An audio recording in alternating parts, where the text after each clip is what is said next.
آغوش you کے اور Al-Khidmat foundation کے قابل تحسین اقدامات ہندوؤں کے تہوار دیوالی کے موقع پر سیلاب سے متاثرہ ہندو کمیونٹی میں راشن پیک اور دیگر اشیاء تقسیم کی۔ پاکستان میں تاریخ کے بدترین سیلاب سے سینکڑوں ہندو خاندان بھی متاثر ہوئے ہیں، جن کی مدد کے لیے آغوش یو کے اور الخدمت فاؤنڈیشن کی جانب سے قابل قدر اقدامات کا سلسلہ جاری ہے۔ صوبہ سندھ کے مختلف اضلاع میں ہندو کمیونٹی میں راشن پیک اور دیگر اشیاء ضروریہ تقسیم کرنے کی تقاریب کا انعقاد کیا گیا، جس میں سینکڑوں ہندو خاندانوں نے شرکت کی۔ اس موقع پر خطاب کرتے ہوئے آغوش یو کے اور الخدمت فاؤنڈیشن کے ذمہ داران کا کہنا تھا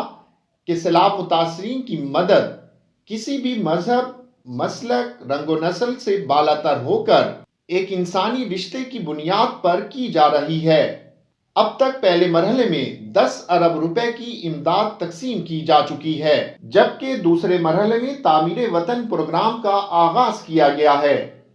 جس میں ہزاروں مکانات کی تعمیر، سینکڑوں مساجد، تعلیمی ادارے بلا سود قرضے، مال مویشی اور دیگر پروجیکٹس شامل ہیں۔ اس دفعہ میرا خیال ہے جو میری پہلی دفعہ میرے مشاہدے میں چیز آئی ہے جب میں کراچی میں 32 سال میں نے سروس کی ہے، وہاں تو کراچی میں اس سے جتنا نقصان نہیں ہوتا تھا پچھلے سیلابوں میں، لیکن اس دفعہ میں نے خود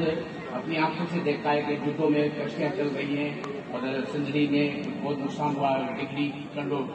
جانور کوربلا میں جس طرح الخدمت والوں نے حافظ سلمان نے بتایا کہ ہم کیا کیا خدمات کر رہے ہیں بارش کا سن یہ بہت ایک ایسا۔ آغوش یو کے اور الخدمت فاؤنڈیشن کے ذمہ داران نے مخیر حضرات سے اپیل کی کہ وہ تعمیر وطن پروگرام میں اپنے حصے کی اینٹ ضرور لگائیں۔